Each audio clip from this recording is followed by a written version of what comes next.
Mesdames, Messieurs, bienvenue à Info Pacifique. Voici les titres qui dominent l'actualité. Installation lundi du Dr Roldano Auguste comme nouveau recteur de l'Université épiscopale d'Haïti. La Fondation Lorquet pour une nouvelle Haïti, Folona, a rendu hommage ce lundi à 10 personnalités et institutions qui ont marqué l'année 2023. Une fusillade à Pétionville a fait état de 5 morts ce lundi matin aux environs de 3 heures. Environ 16 personnes ont été retrouvées mortes ce lundi matin dans une résidence à Séguin. Un enfant a été atteint d'une balle perdue dimanche soir à Jérémie lorsqu'il dormait chez lui. Une dizaine de personnes ont trouvé la mort hier suite à une attaque des bandits armés contre un minibus à Morne-à-Cabri, selon les précisions de l'ACPH, Association des propriétaires et chauffeurs d'Haïti. Par ailleurs, des bandits armés de Savien ont incendié 3 camions du syndicat de transport de Béladère et ont tué plusieurs personnes qui se trouvaient à bord de ces véhicules le samedi 17 février 2024. Des bandits ont attaqué une patrouille policière à la Croix-des-Bouquets. Hier dimanche, un policier a été blessé. Suspension temporaire des activités du programme alimentaire mondial dans des zones sensibles. Plus de 370 000 personnes n'ont pas bénéficié au début du mois de février de l'aide alimentaire que fournit l'organisation à cause des gangs armés qui rendent les routes inaccessibles. Arrestation de membres actifs du gang de Canaran à Jacmel, Patrick Dimanche, est entre les mains de la police de Jacmel depuis une semaine. Mesdames, Messieurs, restez branchés, les détails, c'est tout de suite. Si vous jugez que cette vidéo est intéressante, n'hésitez pas à liker et partager la vidéo. Et surtout, n'oubliez pas de vous abonner à cette chaîne et activer la cloche de notification pour ne pas louper aucune de nos vidéos. Merci de votre fidélité, mesdames, messieurs. Voici les détails de ce journal. La Fondation Lorquet pour une nouvelle Haïti, Folona, a organisé ce lundi la 6e édition de cérémonie d'hommage en l'honneur de 10 personnalités et institutions provenant de divers secteurs du pays. À l'occasion, le conseiller fondateur de la Folona a salué le courage et la détermination de ces personnalités qui contribuent au développement du pays. Il invite les jeunes à suivre leurs traces. Écoutons le fondateur Jorel Lorquet au micro de Sheila Simixan et Marie-Carmel Auguste. En Haïti, nous sommes dans le nous reconnaissons, mais durant leur vivant, il y a un bon bagage qui est intéressant, mais nous pas d'importance. À la Fondation Lorquet, nous voulons changer ce paradigme, changer cette mentalité, cette façon de penser, et d'apprendre à honorer les gens durant leur vivant, montrer que nous aimons à vivre, montrer que nous comprenons ces affaires. Parce que mon gars a fait un bon bagage, mais c'est pas facile. C'est pas facile, donc nous avons besoin de gens qui ont encouragé pour aller de l'avant. C'est ça l'idée, c'est de montrer qu'il y a des modèles. Et il y en a pas mal en Haïti. Regardez ça pour penser qu'il y a des modèles. C'est pas tout le monde qui est dans bandisme, c'est pas tout le monde qui est dans le pays, c'est pas tout le monde qui n'a pas de vision pour Haïti. Non, il y a des gens qui arrivent dans notre pays, un pays qui fait bon de vivre, un pays qui a prôné les valeurs morales, le patriotisme, l'amour du pays. C'est ça qu'on appelle cette Fondation Lorquet. Chaque année, nous montrons que nous apprécions ça à faire, nous reconnaissons à travers une cérémonie symbolique, très modeste, mais quand même qui a toute son importance et sa signification parce que ça montre qu'il y a des gens qui les observent, qui les regardent et qui comprennent le travail qu'ils effectuent dans la communauté. L'idée, c'est de chercher les valeurs et de prendre ces institutions et personnalités comme des repères pour que l'autre jeune capable de suivre, puis capable de faire même gens avec eux, sinon mieux que eux. Les participants ont exprimé leur contentement et ont remercié des organisateurs de cette prestigieuse cérémonie. Ils ont renouvelé leur engagement de continuer à travailler pour l'avancement du pays.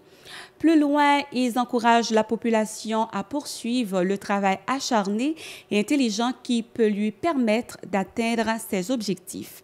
Suivons l'un après l'autre les propos de Hervé Le Rouge, le PDG de HL Construction et de Techno Group Communication, Adonel Betonex et Ketli Julien. Ça me fait plaisir de voir que ce que je fais a été reconnu. Moi, je prêche toujours aux jeunes vraiment de l'espoir. Parce que la vie est avantie. C'est la vie est avantie. faut que j'ai l'audace d'aimer le pays, de travailler le changement. Les situations plus difficiles, c'est ça qui est plus d'opportunités. L'avenir appartient aux audacieux et au courage. Nous sentons que j'ai espoir toujours. Moi-même, comme militant, comme combattant, je ne vais jamais perdre espoir. Malgré la situation, j'en ai, nous dans tout, c'est-à-dire que, mais nous ne pouvons pas tomber net. D'accord? Moi, je crois que c'est KPK, bon exemple de solidarité. Si nous voulons résoudre ce problème, moi, toujours dit ça entre Haïtiens et Haïtiennes. Le monseigneur Jean Zaché Duracin, dans ses propos, a salué le comité sortant qui a su assurer l'intérim. Il a rappelé que l'université épiscopale a une mission sociale et éducative. Écoutons monseigneur Jean Zaché Duracin au micro de Yasmine Sanon et de Franz Michael Stevens. En dépit des difficultés de toutes sortes qui fragilisent considérablement nos déplacements pour remplir cette fonction noble mais délicate. Ce comité qui joue le rôle d'autorité ecclésiastique depuis mon départ à la retraite canonique le 1er mars 2019, comme cela se fait dans tous les diocèses où il n'y a pas encore un évêque en charge. Et ceci, selon la Constitution et les canons de l'Église épiscopale. L'UNEF est une institution très importante pour la mission sociale de l'Église épiscopale d'Haïti, et plus particulièrement dans le domaine de l'éducation. La vocation de l'Église a toujours été d'œuvrer pour le salut de l'homme haïtien et de la femme haïtienne, dans leur corps, dans leur âme et dans leur esprit. C'est d'ailleurs ce qui avait motivé sa présence dans ce pays pas trop longtemps après l'indépendance. Le monseigneur Jean Zaché Duracin a procédé à l'installation du nouveau recteur de l'Université épiscopale d'Haïti, le révérend et docteur Roldano Auguste, ce lundi, dans ses locaux situés au Champ de Mars à la rue Légitime. Le nouveau recteur Roldano Auguste a remplacé à ce poste un comité de gestion qui dirigeait l'Université épiscopale d'Haïti depuis.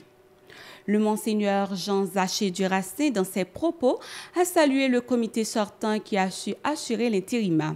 Il a rappelé que l'université épiscopale a une mission sociale et éducative.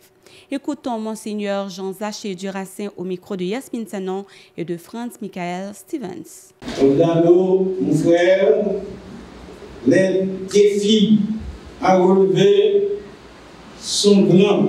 La tâche qui vous attend est ardue et complexe. Face à cette crise multiforme que connaît la société, et particulièrement les turbulences sociopolitiques de notre pays qui handicapent sérieusement le bon fonctionnement de l'école et de l'université. Heureusement, je sais que vous êtes un homme de prière et plein d'expérience dans ce domaine. Vous saurez alors comment vous y prendre pour mener à bien cette grande responsabilité qui vous est confiée. Mais vous n'y serez pas seul.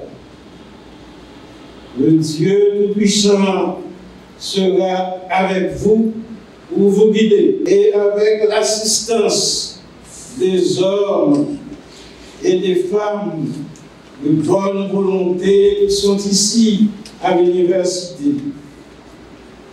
Vous pouvez renverser la vapeur irréductible avec fermeté dans le respect des principes et souplesse dans les relations humaines. Je vous souhaite donc du succès. De son côté, le révérend et docteur Roldano Auguste a remercié le comité sortant qu'il a nommé recteur de l'université épiscopale. Il a promis de bien diriger l'institution en dépit des conditions difficiles du moment. Suivons sa déclaration au micro de Yasmine Sanon et de Franz Michael Stevens. Après plus d'une génération, les recteurs de l'UNEF ont hissé bien haut le flambeau de l'excellence et la confiance des étudiantes et des étudiants. Je sens plutôt la présence de mes prédécesseurs durant les 30 dernières années ici aujourd'hui. Par définition, les paroles prononcées par les individus qui n'ont encore aucune notion de ce dont ils parlent. Je ne clame aucune exception pour mes remarques aujourd'hui, mais je tenterai de défier les gens en parlant d'une chose que je sais, et c'est l'importance de la synergie, la mise en commun de nos actions éparses pour les transformer en une seule action pour plus d'efficacité à l'UNEF. Je me parlerai d'un futur sans mercenariat, pauvre en corruption, en gabegie administrative et en écocentrisme. Un futur où l'UNEF sera placé d'abord, ensuite et enfin dans la chaîne de gouvernance universitaire. Je me tiens devant vous, sur le podium de l'UNEF, en compagnie d'acteurs, de partenaires, d'amis et de collaborateurs, en ce moment de grands défis économiques, sécuritaires et migratoires, en ce moment de crise morale et spirituelle dans notre pays en particulier et dans le monde entier en général. Conscient du poids et de l'honneur d'être promu recteur d'une université privée nationale et internationale. Tout tremblant, je le dis. Toujours dans le cadre de l'insécurité, 5 personnes sont mortes à Pétionville, dans les rues Aubran et d'Hérénancourt, communément appelées Bouc-Champagne, vers les 3 heures du matin. D'après des témoins, il s'agit d'une fusillade orchestrée par des individus circulant à moto. Des membres de la population à Séguin ont découvert tôt dans la matinée du 19 février les corps sans vie de 16 personnes dans une maison. Selon certains membres de la famille, ces personnes venaient d'assister aux funérailles d'une proche. Parmi ces victimes, on retrouve le mari de la défunte ainsi que 4 enfants. Cependant, les détails sur les circonstances de ce drame survenu à Séguin, situé entre la commune de Jacmel et celle de Kinskov, ne sont pas encore élucidés. De notre côté, Elassin Roudley est un enfant qui a été atteint d'une balle perdue au niveau de sa cuisse dimanche soir lorsqu'il dormait sur son lit. L'Association des propriétaires et chauffeurs d'Haïti, APCH, a confirmé que 10 personnes ont été tuées dimanche par des bandits armés à Monacabri. Ces victimes se trouvaient à bord d'un minibus qui assure le trajet entre Port-au-Prince et Mirebalais. Par ailleurs, des bandits du gang de Savien ont assassiné plusieurs personnes et ont mis le feu dans 3 camions du syndicat de transport de Bélader. L'Association des propriétaires et chauffeurs d'Haïti déplore la violence des bandits armés qui ciblent particulièrement les véhicules de transport en commun.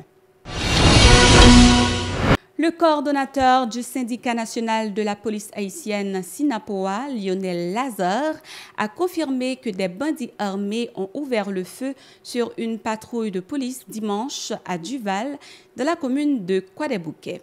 L'agent atteint d'un projectile à l'épaule reçoit pour le moment des soins hospitaliers. La recrudescence de la violence dans l'aire métropolitaine de Port-au-Prince a obligé le PAM à suspendre temporairement ses activités dans certains endroits alors que 1,4 million d'Haïtiens vivent dans l'insécurité alimentaire d'urgence.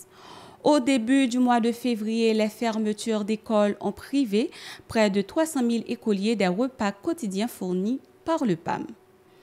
Le directeur du PAM en Haïti, Jean-Martin Bauer, s'inquiète de la situation alarmante du pays. Si nous ne pouvons pas fournir une assistance efficace, dit-il, nous risquons de voir les personnes les plus vulnérables sombrer dans des conditions de faim encore plus graves. Mesdames, Messieurs, c'est ici la fin de ce journal. Merci de l'avoir suivi. Restez branchés à la télévision Pacifique pour la suite de notre programmation. Au revoir.